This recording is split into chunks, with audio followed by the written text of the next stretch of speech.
Assalamualaikum warahmatullahi wabarakatuh. Saya Fitriani, calon guru penggerak angkatan 10 dari SMA Negeri 3 Subang, Kabupaten Subang. Video kali ini berisi demonstrasi kontekstual modul 1.3 visi guru penggerak. Untuk merumuskan visi guru penggerak, dapat digunakan pendekatan inquiry apresiatif. Apa itu inquiry apresiatif? Pendekatan ini mengidentifikasi hal baik yang telah ada di sekolah dan mencari cara bagaimana hal tersebut dapat dipertahankan dan memunculkan strategi untuk mewujudkan perubahan ke arah yang lebih baik. Sementara visi adalah gambaran yang jelas tentang masa depan yang ingin diciptakan oleh suatu organisasi. Visi haruslah inspiratif, memotivasi, dan menantang untuk dicapai. Sesuai dengan cita-cita bangsa, agar generasi penerus memiliki karakter pelajar Pancasila, maka saya menyusun visi terwujudnya insan madani yang humanis, otonom, responsif, dan eksperimental berbasis kearifan lokal pada tahun 2029. Adapun makna dari komponen dalam visi yang saya buat adalah 1. Madani, yang berarti pendidikan tidak hanya fokus pada penguasaan materi akademis, tetapi juga pada pembentukan karakter, nilai-nilai moral, keterampilan sosial, dan kepedulian terhadap masyarakat serta lingkungan. 2. Humanis, yang berarti pendidikan mencerminkan pandangan yang optimistis tentang potensi peserta didik, sehingga dalam pembelajaran menempatkan siswa sebagai pusat dari proses pendidikan, mengutamakan pengembangan pribadi, emosional, sosial, dan intelektual siswa, serta memperhatikan kebutuhan dan keunikan individu. 3. Otonom, merujuk pada konsep di mana sekolah, guru, dan siswa memiliki tingkat otonomi atau kemandirian dalam pengambilan keputusan terkait pembelajaran dan pengelolaan sekolah, menekankan pentingnya memberikan kebebasan kepada sekolah dalam mengelola sumber daya, merancang kurikulum, menetapkan kebijakan, dan membuat keputusan strategis lainnya. Kebebasan kepada guru untuk merancang dan mengimplementasikan strategi pembelajaran yang sesuai dengan gaya mengajar mereka sendiri, minat siswa, dan tujuan pembelajaran yang diinginkan. Ini mencakup kebebasan dalam pemilihan metode pengajaran, pemilihan materi, dan penilaian hasil belajar. Bebasan peserta didik untuk mengambil peran aktif dalam proses pembelajaran mereka sendiri. Ini termasuk memberikan siswa kebebasan untuk mengeksplorasi minat dan bakat mereka sendiri, mengambil keputusan tentang cara mereka belajar, dan berpartisipasi dalam pengambilan keputusan di kelas atau di sekolah, serta kebebasan para pihak-pihak terkait yang mendorong partisipasi aktif dari orang tua, komunitas lokal, dan organisasi non-pemerintah. Hal ini menciptakan kesempatan untuk kolaborasi dan kemitraan yang lebih baik antara sekolah dan masyarakat, serta memperkuat dukungan terhadap pendidikan yang lebih relevan. 4. Responsif, yang berarti menciptakan lingkungan pembelajaran yang inklusif, relevan, dan bermakna bagi semua siswa.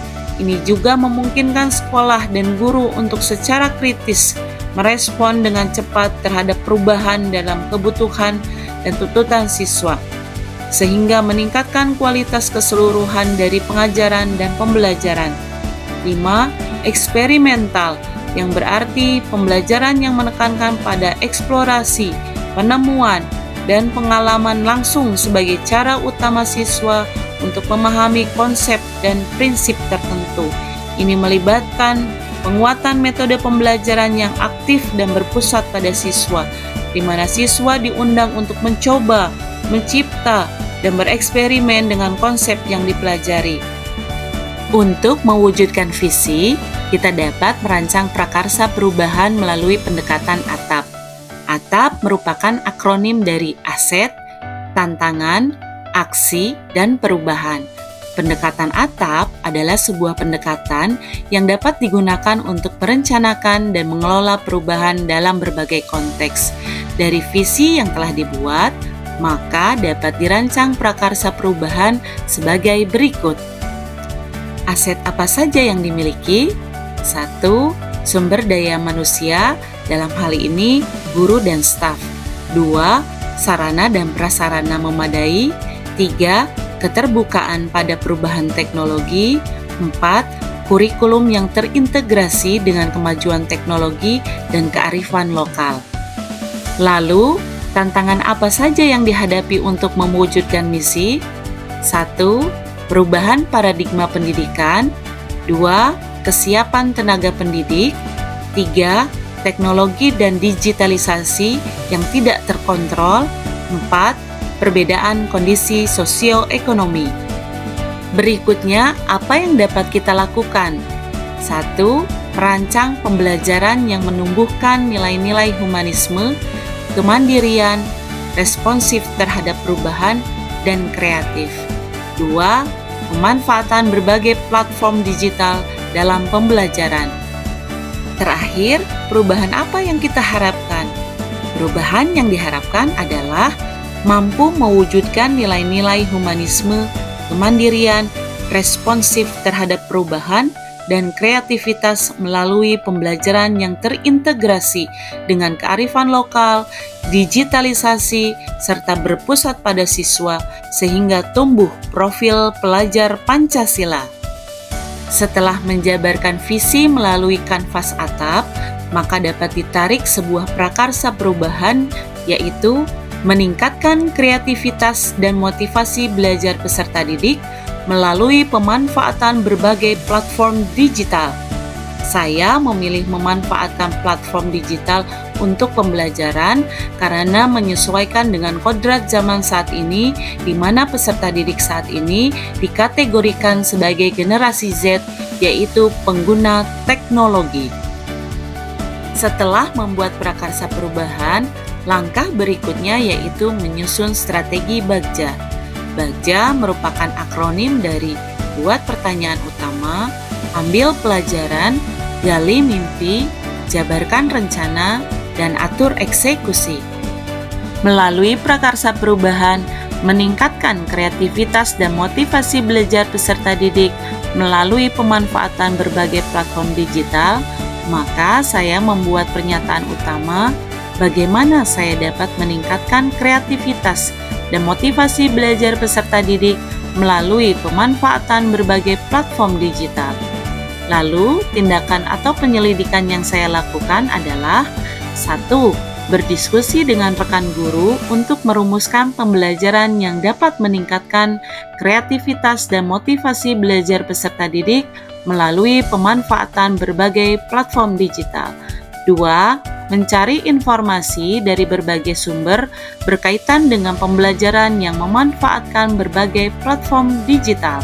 3. Berdiskusi dengan murid untuk menentukan jenis platform digital yang dapat meningkatkan kreativitas dan motivasi belajar mereka. Berikutnya, ambil pelajaran. Adapun pertanyaan yang saya buat adalah 1.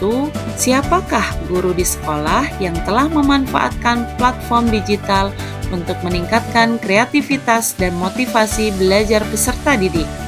2. Bagaimana cara yang ia lakukan dalam memanfaatkan platform digital untuk meningkatkan kreativitas dan motivasi belajar peserta didik?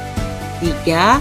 Platform digital apa saja yang digunakan untuk menguatkan kreativitas dan motivasi belajar peserta didik? 4.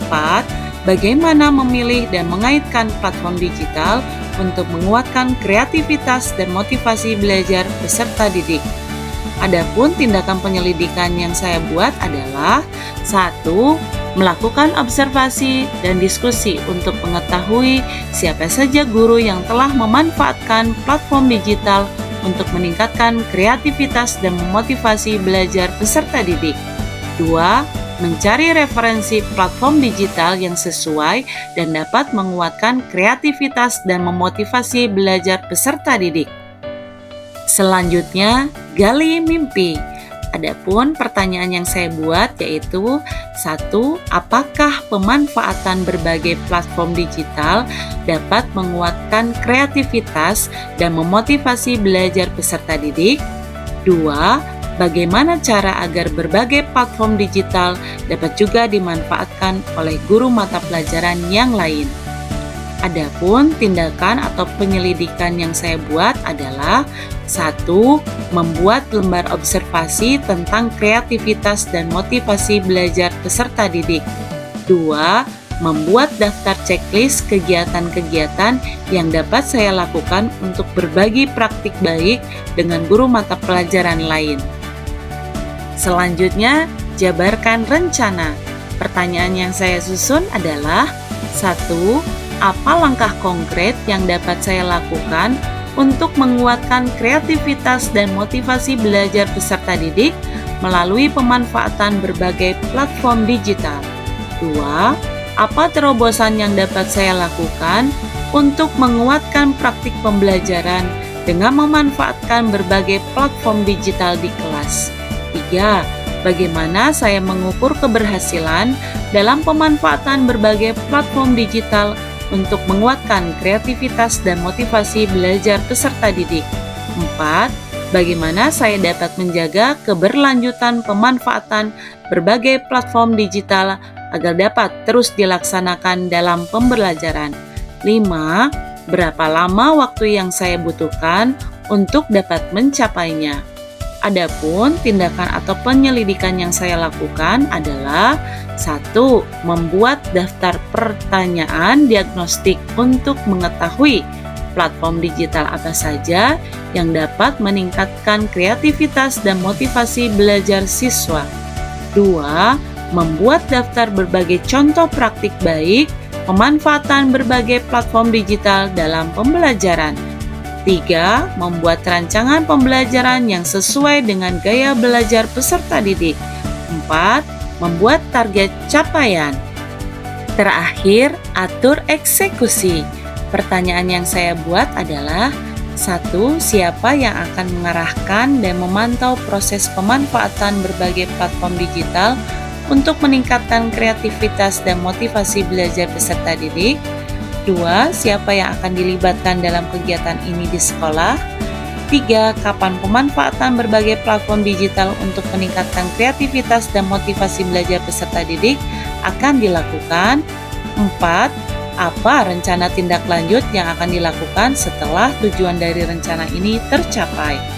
Adapun tindakan atau penyelidikan yang akan saya lakukan adalah 1. Mengajak kepala sekolah dan guru untuk melakukan observasi dan kolaborasi dalam program yang saya terapkan ini. 2. Membuat penjadwalan untuk kegiatan observasi dan kolaborasi. 3. Membuat jadwal pelaksanaan pembelajaran dengan pemanfaatan berbagai platform digital.